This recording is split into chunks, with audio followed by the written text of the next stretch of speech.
Hey everybody, how you guys doing? This is Jim from the Pain PT. Good to see everybody here. And I love to bring success stories, and this is going to be a good one. I've got Jonathan here on the line from the UK. Jonathan, how you doing?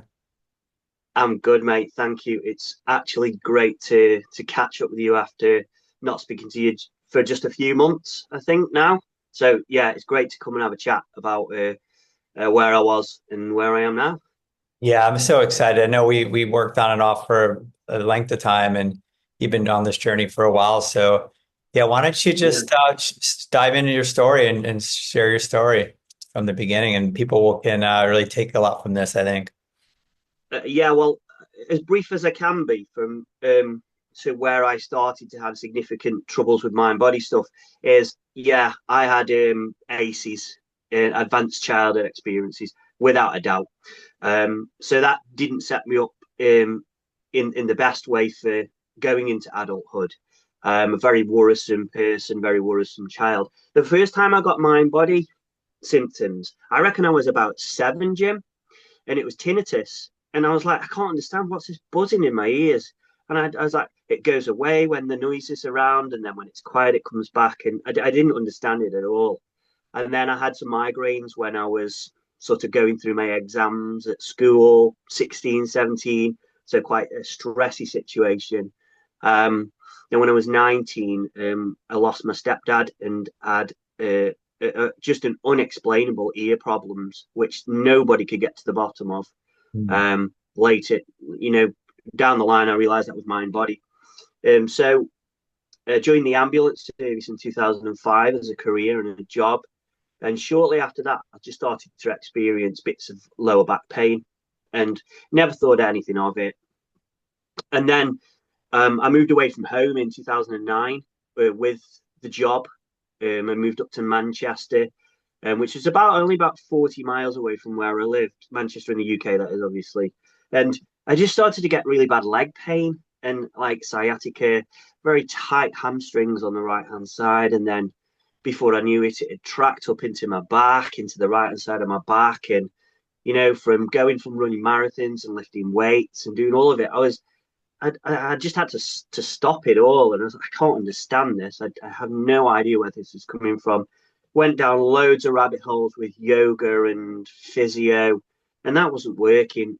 And then I remember one despairing night where I'd actually got videos saved on YouTube, and one of them was the 2020 John Sarno video from like the 90s or something. And I'd had it saved for a while, and I thought, oh god, I just can't do with another hippie trippy nonsense thing.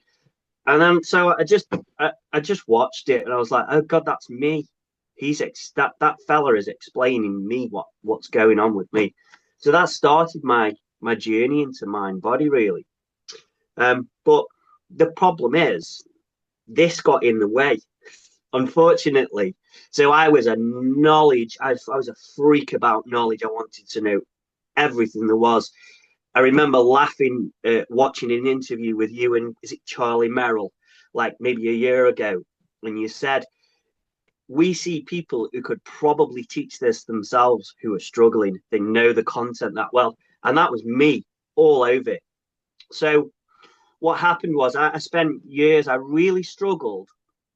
I want to make a caveat here to people who are listening as well and watching is that if things are working for you, continue on that path. But I really struggled with the techniques. I really struggled with journaling, somatic tracking, all of those sorts of things because I took them as a method to fix, and I couldn't get that out of my head. I was doing those things in the wrong way.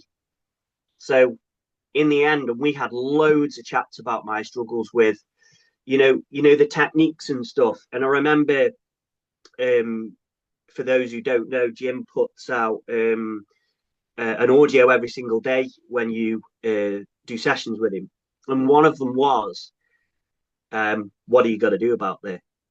And after a big drum roll, it was like, "Well, nothing." And I was like, "What does he mean, nothing?" But I've got to do all this stuff. I've got to read every day. I've got to do this, that, and the other. And what I realized, Jim, it was that was keeping me in the threat response. what initially started the pain had probably come and gone, and now it was perpetuating it. I'd done a load of emotional work, really, really valuable. We worked together when I first started having trouble, maybe for 8 months. And the emotional work was invaluable, but it didn't get me over that finish line. And I was like, well, what am I doing wrong? And it was me getting in the way. I was just, unfortunately, trying too hard to heal. Have you heard that before? Well, I remember Yeah. that, yeah, because you'd come on and say, okay, you had, right, it's just like an intensity there's, and it makes sense. Everybody wants to get out of their suffering and their pain. And so we have that desire, but like you said, you don't realize it till later, usually most people after you've tried all these things and they do help. And then you get to a place where you go, wait a second, I have done all these things and I'm not better. And then like the idea of like not doing as much or just dropping some of the things, like getting out of your own way, like you said, is sort of something that people don't come to till later in the journey, I think, a lot of times. You heal when you're ready to heal, and only when you're ready to heal. That's my firm belief. I had the knowledge, I'd read the books, I'd had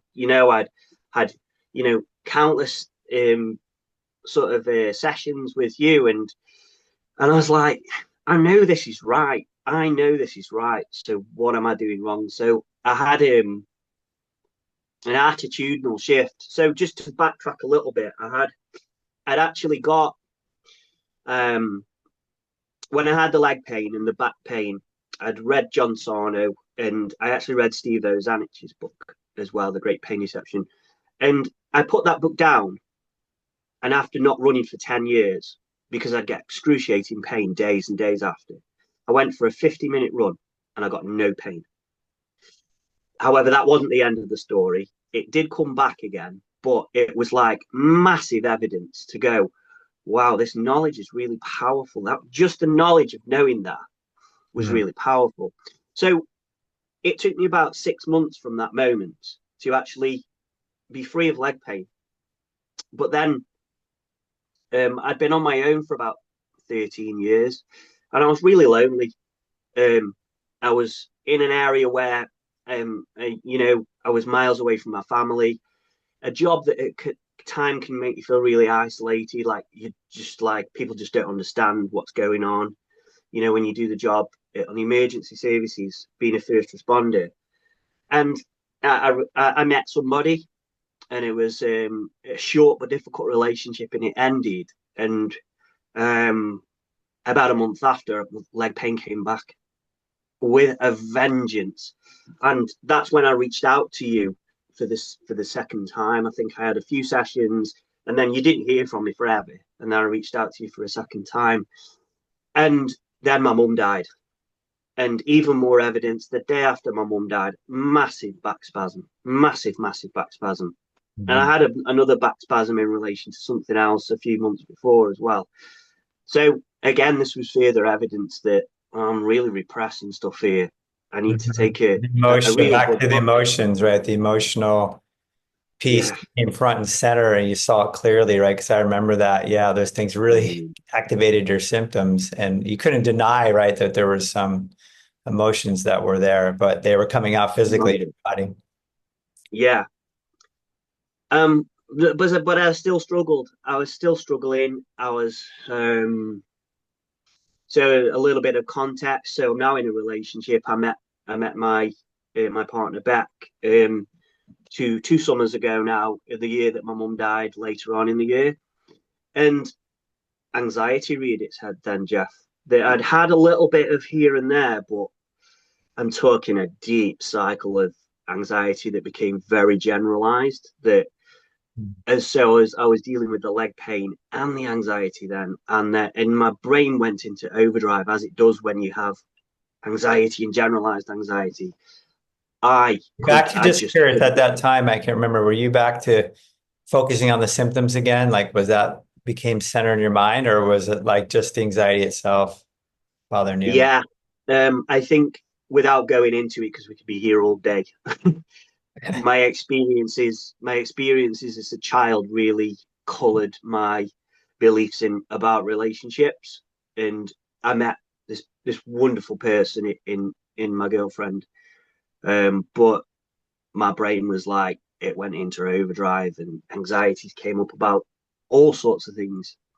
Um, and thankfully, I'm mostly out of that now. I've worked through that. Beck's helped me.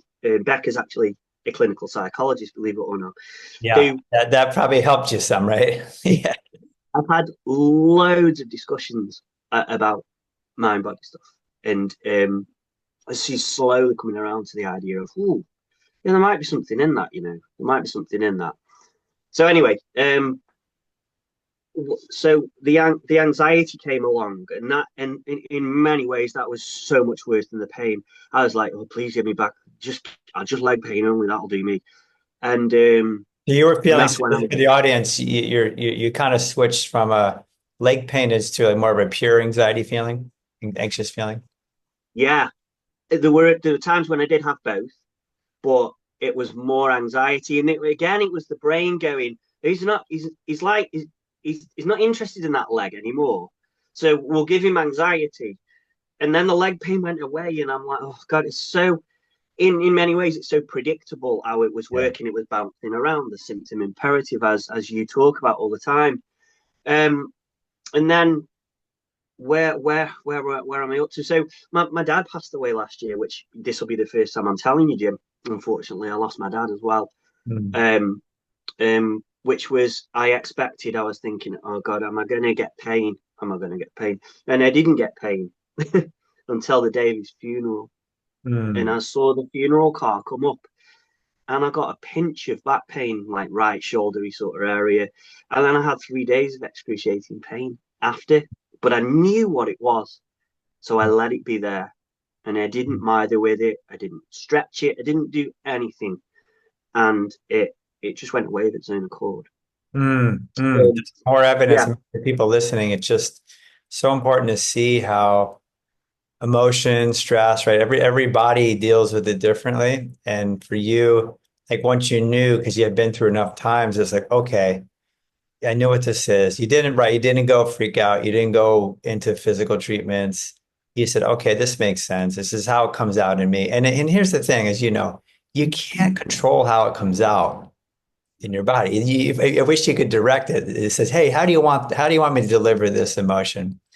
No, it just so, but your ability to catch it and see it at that point, right, probably helped you to get through that Oh, emotional. and it was a couple of days, if that. And in it, and uh, knowing how you know me now, Jim, because we've worked together quite a lot, my choice was always flooding rather than Yeah. gradient exposure. I was like, oh, let's be having this, you know.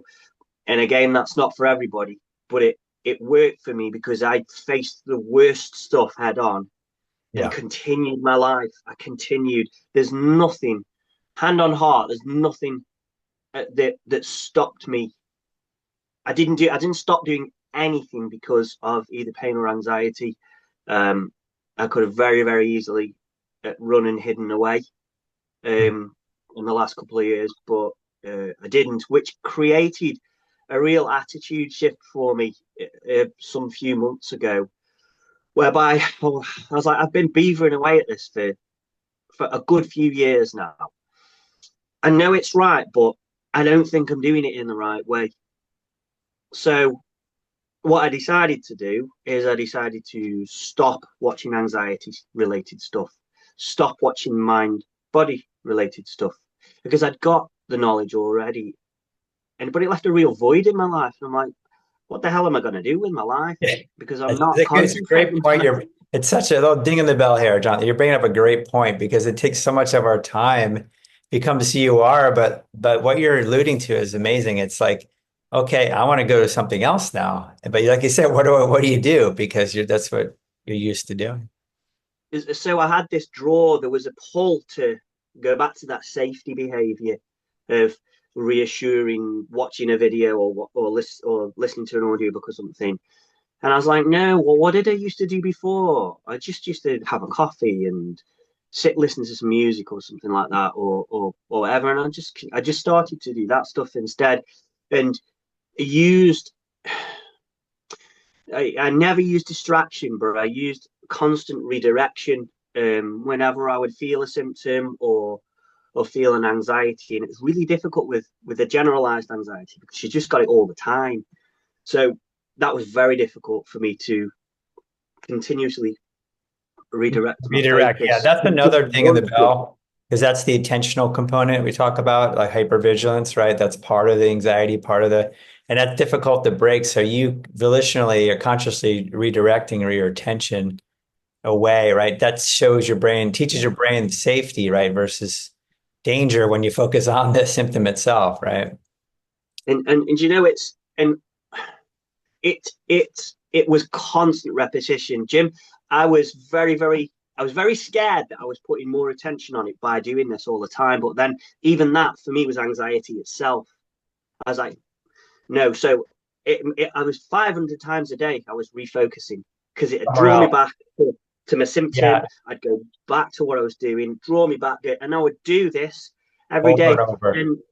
And but you know what? I got very good at it, and I Yeah, so that's continually. brain. Hey, look, this is brain retraining at work here. This is you literally doing the Borg, brain retraining 500,000. Many times, yes, guys, this is breaking your learned behaviors down, your learned patterns down.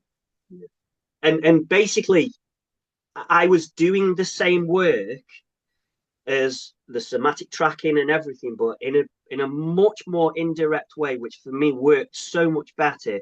Hmm. I was, we use the somatic tracking obviously to create safety around the symptom, whatever it is. But I was using um, sort of, I wasn't flippant about it, but I was like, well, I know what it is. I've got more stuff to do. I'm busy at work, so I just let it like you do with the hands.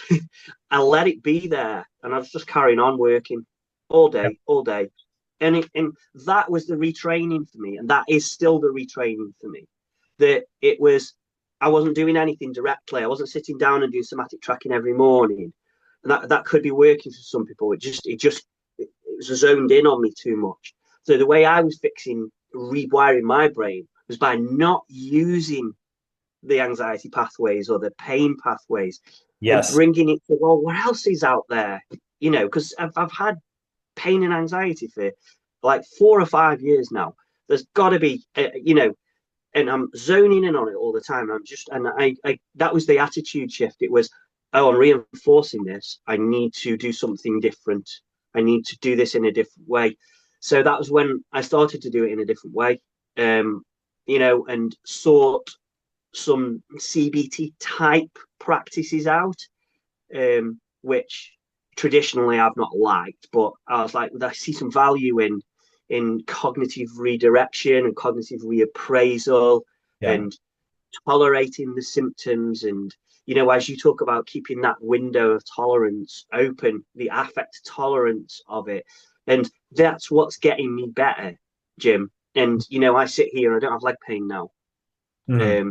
which is just, it's just marvelous to for like 90% of your time now to have that threat system turned down to the point where it's probably normal. I don't know what normal is, Jim. Yeah, anymore. I've been Well, that means I've you're been probably up closer down. to normal but if you think about it, like you had years and years, like your whole life in that threat system, and it got kicked up at various times, right? These different events and giving you the physical symptoms. And it's such a program thing and learn, like you said, there's a void when you pull away. But really what you're saying is that you teaching your brain in this way that you're safe, that you're fine by doing that. The way you approached it finally clicked to say, look, if I don't focus on it, I redirect over and over again, I'm teaching the brain that it's fine, it's safe. I'm not even going to go to the symptom. I'm not even going to do this right somatic tracking or because some people like you get in your head, right? And I have a few people, more than a few people like this, where you get stuck in it and you're still doing something. You're trying to fix it and trying to treat it. And it turns into a treatment or it turns into fixing. It turns into more danger and threat in your brain. It Yeah. can. It can unfortunately do that. Undoubtedly, that's what happened with me because I started working on my anxiety 2 summers ago now. I even sought some extra help with anxiety, which was invaluable to gather knowledge. But then it was the same. It was use this method to get rid of this. And I love, I don't know if you've heard of Alan Watts, the British philosopher from the, he died in 1970 something. He would always go in his talks, there's no method. There's no method. The part of you that's trying to fix you is the part of you that's getting in the way. Yes. And those words were like, oh God, yeah, he's really onto something. And this was before, lots and lots of work of the mind body came around. I think I think there was some early stuff. You probably know more than me about this, but I certainly know that Claire Weeks in the '60s had anxiety nailed, Yeah. um, but it still doesn't permeate through into much modern psychology. For example, my clinical psychologist girlfriend didn't know who Claire Weeks was. Yeah. Yeah. Um, but I mean, some yeah, people do you know, that is that's an simpler. example. Yeah, simpler is better, right? And we have so many techniques and so many things. And I know we all, I myself too, gone through a lot of those, and they can be helpful, right? And they help a lot of people. But sometimes you should drop these things. Like the idea is like if you're safe and you're fine, if you really think deeply about that, what should you be doing? Nothing. Whatever you want to, not thinking about anxiety and pain all of the time. My personal advice for people was if you're thinking about anxiety and pain or whatever your symptoms are for a lot of your waking day, I mean, you have to really have a look at how you're approaching um, the mind body. I mean, look, we know that John Sarno, it's like, you know, there's nothing wrong with you. Get out of my office and live your life. You just say that to people. Yeah. And I know he did. There was journaling and stuff involved in with that as well. But again, they're all great as long as you don't make them into a technique to get rid of. Expression is absolutely brilliant. And another thing for me is I've got so much better at expressing it myself. I think it's because I'm in quite a safe space with my girlfriends too, be able to say if I'm upset or I've got something going on. We on and off, but more on than off, we do a check-in with each other every single night about how we feel, what's gone on for us, and what we're Beautiful. feeling, and it's great. It's absolutely great. I think everybody should be doing that. If they're on their own, checking on your own with a bit of writing if you want to, or something like that. But checking in with your partner about how you feel, it gives those emotions a voice, frustrations a voice, um, anger a voice, or all of it. So I think that part of it is Yeah, in that's how not to be underestimated that that's probably helped your nervous system calm down more too, right? The fact that you have a partner who's supportive and you guys can both express in a way, unload, offload emotions, stresses, and have somebody listen certainly, right, can create safety inside you, right? And reduce all that stress that maybe we all have from day to day. So that's another good point you made there. yeah. And so I mean I can't emphasize enough that if what is working for you is working. However, have a look at how you're doing it, and if you're still stuck in symptoms and pain, um, have a look at how you're doing it. And also, this is a really good point, Jim, that you even when you're doing it right, you're doing the work. Recovery for me was messy. It was up and down and round and round. It wasn't right here. I'm starting and I'm going up and getting better and better and better. It was just everywhere. And even if you've got high days with symptoms galore, if you're responding correctly, you're still doing it correctly. Your brain, you can't. I mean, there's a lot of contention out here whether you can talk to your brain or not. I'm not sure.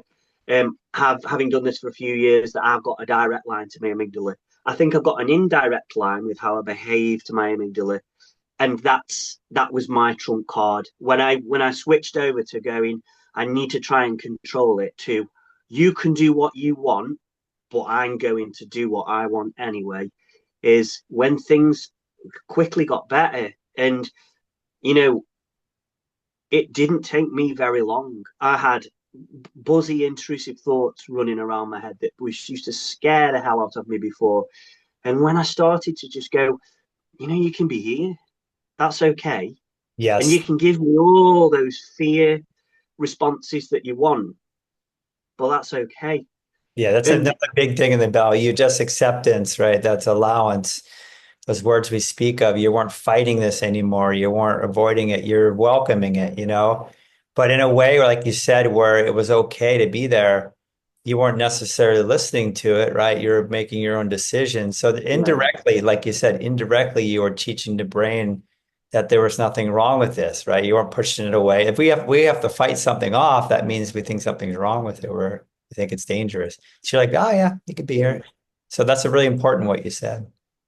yeah, and I think most people who I've spoken to in this mind body will had similar experiences to me. As soon as they had this attitude shift, actually things got a lot worse for a little while Yeah. because it's like you're not listening to me. We're under threat. We're under fire here, but you're not listening to me. So I'm just going to give you loads more symptoms. So Right. just getting everything for like a good few weeks. Things I remember speaking to you and saying, "I'm having the kitchen sink thrown at me here, Jim. Am I doing the right thing?" And obviously you're like, "Yeah, yeah, that's the right thing to do." And yet it will get worse potentially. Yeah. But know that that's a positive thing, and it's a physiological response due to hormones and nervous system stuff. So it like I say to my customers at work, my customers, sorry, I mean patients at Yeah. work when I see them, it's called customers. When they're having anxieties, the first thing I say is, "You're safe. You're safe. Your body can handle this. It's a normal physiological response to a brain that's going a bit too fast." And usually they calm down quite quickly when you kind of rationalize with what it is and how it's not dangerous. Yeah. Well, Um, it's so important. I mean, like you're a first responder, and I think your work's so important. And here you are infusing what you're learning into your own work, which could really, really, you don't realize how much you probably could help certain people they could go to chronic, right? From that acute thing potentially if you don't, but when they're reassured right from the beginning, that really reduces the risk of it do you becoming, know, unfortunately, Jim, when I go to people, they're already in chronicity. They're yeah, it's already in true. chronicity unfortunately, with chronic pain, um, all sorts of physiological symptoms, which they've had a label smacked on them as some sort of disease. And it's not my place. I'm there for acute medicine, but I do end up going out to chronic people who suffer from chronic things, and it's very frustrating in my job. Um, we do acute medicine very very well, but I think in the Western world certainly we don't do any other medicine very well. That's just my opinion. Acute medicine's fantastic. We give a drug to um, stop somebody's blood clotting, for example, when they have major hemorrhage. Um, but then when we come to people who've been on, the opiates for 30 years with back pain, and then you don't even have to delve to know that they're suffering with mental health as well. Firstly, as a result of the pain, but secondly, as a result of that something that's going on with them. Absolutely. And yeah, it's frustrating, to say the least. Yeah, I know we talked about the frustration at work. I want to just back Yeah, up for a second because you mentioned something important was yeah, part of the progress coming, like you said, and when you start to get better, your symptoms can get worse, right, as you're progressing. mm, Because important for people to hear this is because the brain, for many reasons, one is conditioned, learned, programmed, but the other one is that it's protecting you, right? So if it's going to give up this anxiety and give up this, it's like, whoa, whoa, whoa, you're going to be under massive danger and threat, Jonathan, yeah. if you give this up. So it can throw the kitchen sink at you, like you said. That's the extinction bursts they're called, or symptom imperatives. And they're all geared towards the same purpose, right? To get you back into the same pattern again of thinking, of fear, of anxiety, of focus, all the stuff you mentioned. So it's important to highlight that point. Yeah. And that's what happened to me, and that's what I worked on. I worked on instead of facing that with friction and resistance, I looked at that as this is a normal part of the process now. This is just, the part of my brain that is trying to protect me. It was I couldn't ever make friends with it like a lot of people try to get you to do, but I understood. I just understood that okay, this is what's going on now. It's a threat system that it has a shortcut, doesn't it, to your conscious mind. The threat system does. It's like boom straight away, loads of physical symptoms. But then I find myself like having periods of time like the pain's like 99% gone now, and if I get a smidge of pain, I'm not bothered anyway. I still carry on everything. Anxiety's loads better than it was, but it's still a work in progress. But I think the mark of somebody who's recovery is when they'll turn their mind's eye in and go, oh God, when did I last have pain? When did I Hmm. last have anxiety? I can't remember because they've just distracted the brain. Not distracted the brain. They've just refocused the brain onto what's more important in life than these harmless symptoms, this horrible, uncomfortable but harmless symptoms. And I've made everything in life more important, including my job, and, my relationship with my girl, having a dog, having a pet, all of Yes. it and made it more important. And I continually do that. And my brain is getting the message now. It's getting the message now that, oh, we are all right. We are all right. Yeah, it's Exposing amazing. myself. Yeah, Do you know what I have exposure. used? I have actually used graded exposure as well in a few parts of my life. I couldn't watch action films. I couldn't watch films with death in, crashes. I couldn't do any of that, Jim. It was so scary for me. The anxiety would be through the roof. But then I was like, no, I couldn't watch the news. The news is rubbish by and large, anyway. I think it is, but I couldn't do anything. And I was like, here's my opportunity to actually, okay, so I'm going to stimulate anxiety now by watching a film or something. I'm going to sit there for the whole of the film and be anxious and but know that it's okay. And that's where my brain was learning, and it's Yes. still learning. I see.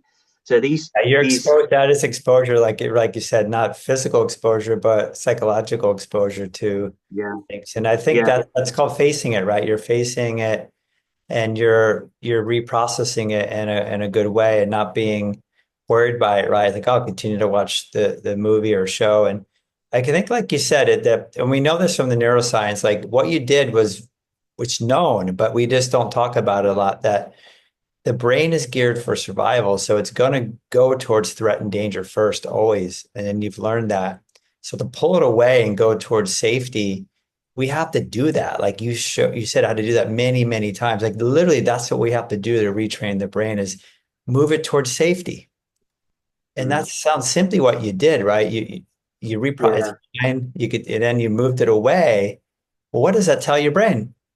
You're not too worried about it, right? So it's awesome to see you did that in so many different ways and stuck in there and watched the movie anyway, because whatever yeah you don't face, it's still in your system. You're still going to have fear around it, right? yeah. And my sort of my greatest sort of what a light bulb moment or advice I could give to people is to um, just even if the symptoms are there, just business as usual as much as you can. Um, if you've got excruciating back pain, for example, I wouldn't advise you to do 250 kilogram deadlifts. 400-pound deadlift. Yeah. That's what I did. That's what I did. Yeah, And you did a lot of flooding therapy like you alluded to earlier, yeah, I was which by I the was a way, step. stop for a second. Flooding therapy is safe too. I always tell people that. Not many people take it up because it's very intense, but as you've shown it, I've had many people do it. Not, I wouldn't say many, but I had some people do it. It's absolutely safe. If there's ever a way to prove to your brain that you're safe, is flooding therapy because you Yeah. go so intensely, you know. I used movement as well, and again, I had to reframe this extremely carefully. That it wasn't a way of trying to fix my body. I always used it as a way to show my brain how strong I still am and how I don't need to rehab anything. Everything's fine. It's just nervous system stuff. Yeah. And so I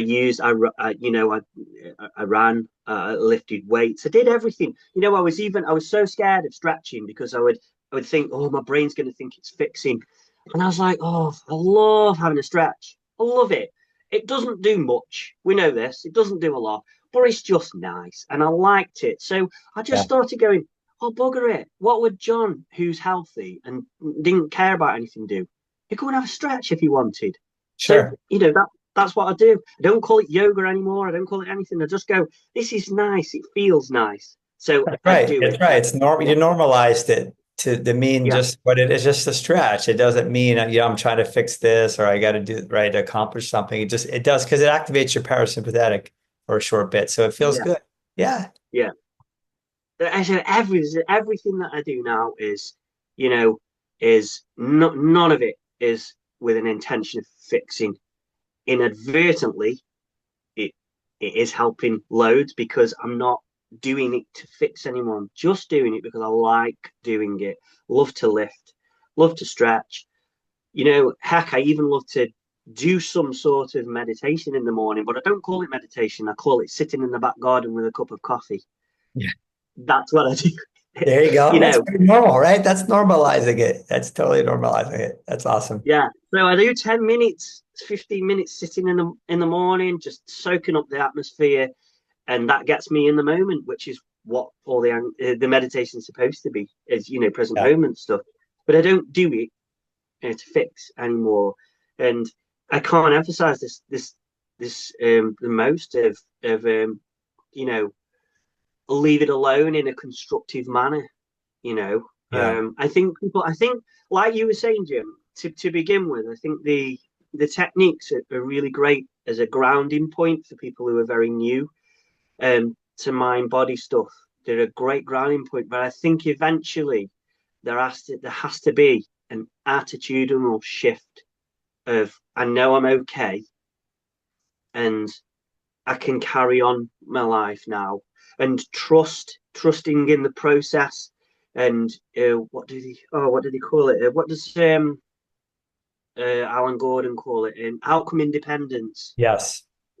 Yeah, of you know, well, I don't care of the outcome anymore. I'm just doing what I'm doing. I've got a full life, and you know, it'll come when it comes. Which is why I'm on here talking now. Uh, you know, um, because I'm mostly pain free, 99% of the time.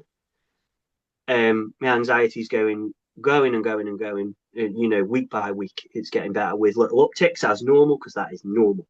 Normal. Um, um, yeah, and then, but we are we're, as human beings, anxiety is something that we have to have. So if we're aiming to be completely anxiety free 100% of the time, it's not going to happen. We need it. We need our threat response in appropriate situations. So it's not about getting rid of anxiety completely. That's right. Yeah. And that's a Yeah, good point. And I think we're always going to have some level of it. And some of us, like you said, right from the beginning, adverse childhood experiences, your system is more sensitive to that, right? And so it's a little more geared. But I think what you did was the anxiety was creating a lot of those physical symptoms. But then that's where all the problems start is people just go off in these things. If I got all these problems right now, and all the attention goes on it and the treatments and the fixing.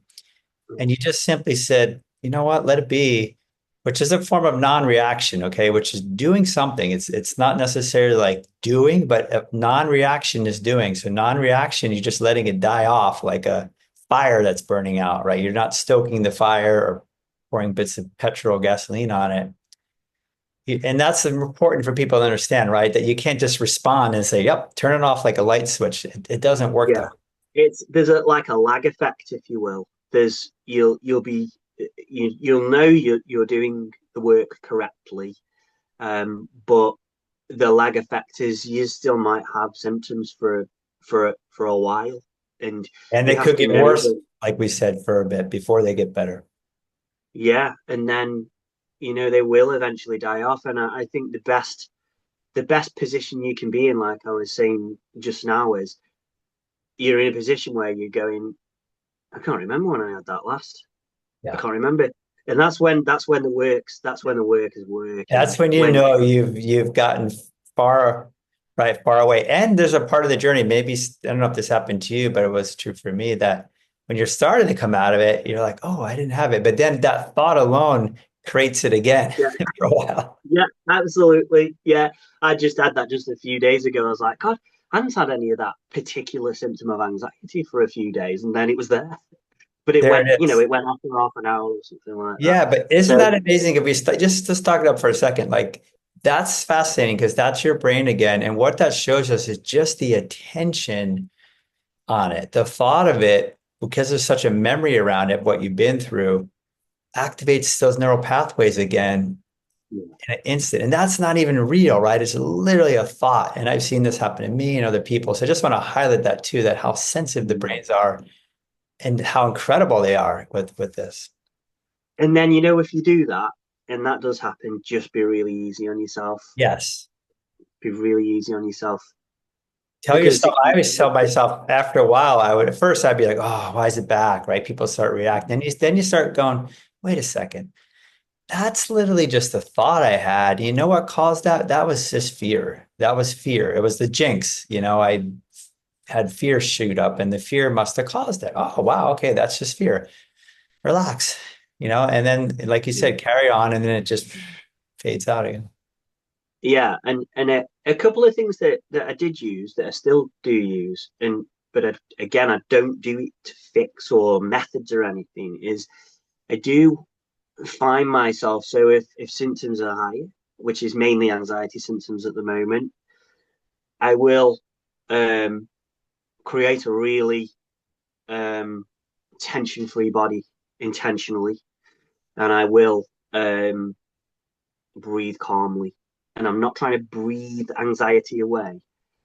I am creating an environment where my brain goes, well, he's not reacting, so it must be okay. So I do that whenever I've got something going on. I'm driving at work and like a thought comes up or some anxious feelings or something. I'll go, well, I know this. I'll sink into my chair and I'll go, I know what's going on. And no deep breathing, just normal breathing, just breathing. Because you can tend to, I tend to hold my breath when anxiety comes around. Yes. And, you know, that's again another signal of safety to the brain. But I can't stress we shouldn't turn that into a technique. It Into should a be, technique. That's right. I mean, yeah, you're hitting a big topic of like and I've seen this too myself and other people where it starts out being like you're using it pretty good and then it goes too far and it becomes a technique, right? You know that, right? It starts it out breaks innocently down. Yeah, the technique and breaks down yes, in and we all use it initially and it works a little bit and then we start that's right. doing it. And Yeah, then that's it when it becomes breaks down. fixing mode again, right? It becomes again Yeah. into treatment mode. And it's so hard. A lot of people have a hard time. It becomes obsessive, basically, right? You get obsessed on it in a way. And that's where I was, and I would never say I wasted years doing it because I was still learning and everything, but I think I could have um hindsight's always 20/20 vision, and I could have recovered from the pain and the anxiety a lot quicker had I not done that, basically.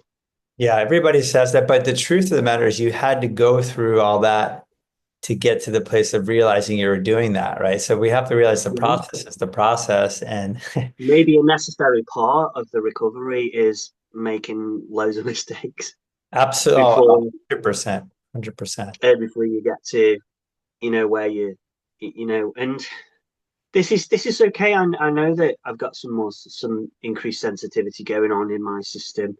And I work with it now rather than try to hate it and not like it. And, I wish I wasn't like this. I wish this didn't happen when I was younger. It's like, well, okay, I just have to take a little bit more care of myself than, somebody who doesn't have anxiety, That's those flat fears and those intrusive thoughts. I can't back them off as easy as another person can. but that's okay. I understand that. I understand that now. So I'll give myself a little bit of slack if I do 10 minutes of ruminating Yeah. on What are you something. alluding to now? Another ding in the bell, self-compassion. You bring another Yeah. element into the self-compassion and acceptance that look, this is you and you're able to work with this. And but what happens is it just kind of softens, right? It kind of releases more, right? The less you fight it, the less you flee it, the less all this fight, flight, freeze we do. And you're just making peace with it, right? You're like, it's okay. I understand it. You're working with it in a healthy way now, and it doesn't take hold of you anymore. I think that's the key. It doesn't, Yeah, right? no, it has. It's got nowhere near the power on me than it used to do. I think one of John Sarno's personality traits was highly critical, highly self-critical, wasn't it? Yeah. And I think that's what people who've got mind body syndrome are. We tend to be a lot more highly critical of of ourselves. Even when even when we're doing the recovery work, we're highly critical of that. And that's one space where you really got to go like just give myself some slack on this. This is and also and another really great point, and you mentioned this a load of times in your videos, just throw the clock out the window. Perseverance and patience are the key to this. Your brain learns very, very slowly. So, you just can't switch it off in one go. I've Yeah. had times when it's felt like that, and I've gone right, I'm done now, but then it's come back. It was like the time you So did that run when you ran for 50 minutes and you read Steve's book a bit. It switched your brain into a place of safety, but it was short-lived, right? But it proved you, gave you at least a boost of confidence, right, and belief. And then we just have yeah, to keep working on that, and kind of finding the right way to get your brain in the right space. I think that's what you're alluding to here, to get into that sweet spot, right, where you're working with this in a good way. and you can get like you don't have to again don't work too hard at even getting your brain into that sweet spot because Yes. that again is fixing. Just do it enough. Enough is good enough, and you don't need to be harsh and grating with this work because it'll have the counterintuitive effect. It's you know in a way less is more in a way. Don't do nothing at all and have the same brain patterns because you're not going to get out of it like that. But be easy on yourself. There's times, Jim, where I've gone. I can't even be asked thinking about this today. I've got too much to do, Yeah. so I haven't even done the responding on the odd day here and there. Yeah. And those have been good days. Well, look, the distraction. I talked to someone the other day, and this I hear this over and over again.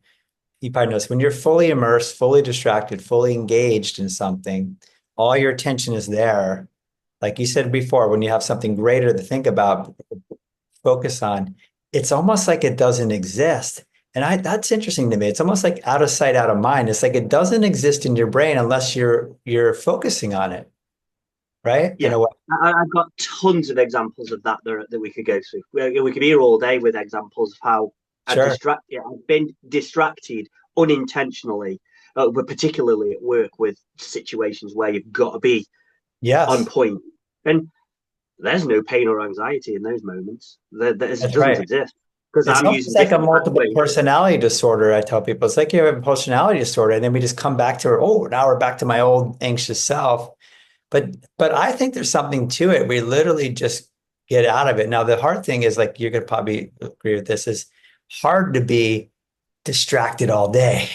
It's almost impossible to have your mind be completely absorbed at all moments, right? So that's what you said earlier about having to redirect it. You use that word. It's a nice word, redirect it hundreds of times away from it, right? Because you're not always absorbed by things. No, no, that's right. I'm at work for 12 hours a day and I've got loads of things to refocus on. But when I'm at home, I don't have as many. And they were harder days. And they Right. sometimes are still hard days where, um, and I think because we are people who've got, you know, problems with the mind body stuff, are inherently workers, doers, beaverers away.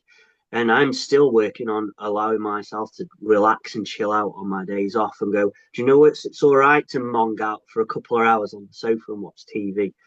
Yeah. You haven't got to be doing stuff all the time. So that's some work for me still. But as well as being having busy days, and it's great to for graded exposure, maybe graded exposure for non-busy days, having graded exposure to doing nothing as well as doing Yes. loads of things, 100%. is something, you know. And that's learning for me with this conversation. I'm like, God, I need to do that still.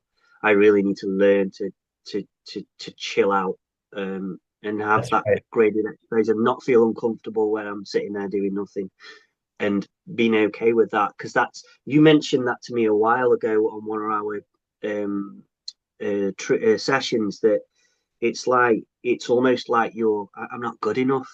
I'm not good enough to sit down. You're not worthy of sitting down and Right. doing nothing. You need to be doing stuff all the time because you're not good enough for it. And that really resonated with me, that did, because I was like, I didn't feel like I deserved to relax. But that's still work for me That's a to whole do. nother, what you're alluding to now is a whole nother piece of the puzzle is exactly that. Is some people, like you said, we have to be able to switch gears. The sign of a full regulated nervous system is that we can be busy and then we, like driving your car, we can downshift and we can stop the car, we can sit still and we can relax.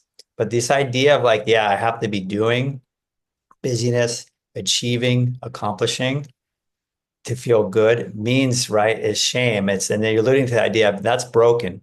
And then you think of the word fixing, like you mentioned, you're trying to fix something that's not broken. Remember, shame is toxic. We're not broken, everybody, but we can feel that way, right? And then we feel like we have to be busy, or if we're not, we feel bad. We feel bad to sit still. We feel anxious. And that's what we had to sit through because it's safe to sit. It's great. Normal. It's nourishing to relax, right? Yeah, and it's been a blessing in disguise. I know a lot of people say that, and I always used to go, "Oh, what a load of rubbish! This has never been a blessing in disguise for me." But it's forced me into changing. It's forced me into changing because I was probably going to mess up my relationship and probably going to mess up my career, because I just wasn't coping with life in the way I was trying to do life, and my brain was trying to figure out life. So it's it's been a painful lesson, but a lesson that I just I've had to go through, and I'm very, very, very grateful that I discovered that video and clicked on that video many years ago. You know, that led me to looking at the mind, the mind body work, and discovering your channel and stuff like that. And the I don't know how many sessions I had with you, but everyone was like really invaluable. Another lesson to be learned, and you know, you sometimes I don't think you can do this on your own. I'm not sure you can. I think there's people out there that have success, but I just wonder how many that do genuinely do it on their own. And I think you need some sort of support. I certainly have needed support to recover from this. I couldn't have done it on my own because I was getting in the way in myself. Yeah, that's So right. You can't always see your guide, yourself clearly, when you're looking at yeah, yourself. your consistent guided word, and then um, you were graceful enough to let me dip in and out as well, because I know a lot of people they just want a once a week forever sort of thing. A lot of consultants do, but it was great that I was like, Jim, I'm having an emergency here. Can we touch base? And it was usually within a week that I could, like when my mum died and I got the back pain, I just needed to be grounded, and it was great that I could do that with you. So that's kudos to you, Jim. It's brilliant that you offer this service, and I'm thankful for people like you. Absolutely. Yeah, thank you so much. So, and that's why I do the work, and for to be here right now with you, it's stories like this. So it's super rewarding for me to see it, and to see your perseverance because it wasn't like people listening. This was an overnight fix, or even close to that. It was a journey, still is. But like, look where you are now, 99% symptom free. And I know, and I remember all the times you're struggling with very severe, intense, debilitating pain. So it proves it can be done. Again, you're living proof that this works. And you hit on some amazing points today. So hopefully people can take that in. Is there anything else you Yeah. want to share before you go? No, that's great. Again, just a massive thank you. to you, and I'm sure my girlfriend will end up watching this at some point. Thank you um, to you back as well um, for persevering with me and letting me continuously know I aren't actually broke. Yeah, you're not broke. Yeah, you're safe and you're okay. Awesome, Jonathan. Yeah, So good to talk to you today, man. I just thank you so lovely. much for Thanks coming very on. much for that, mate. Brilliant. Great to catch up. Cheers. Okay, bye-bye.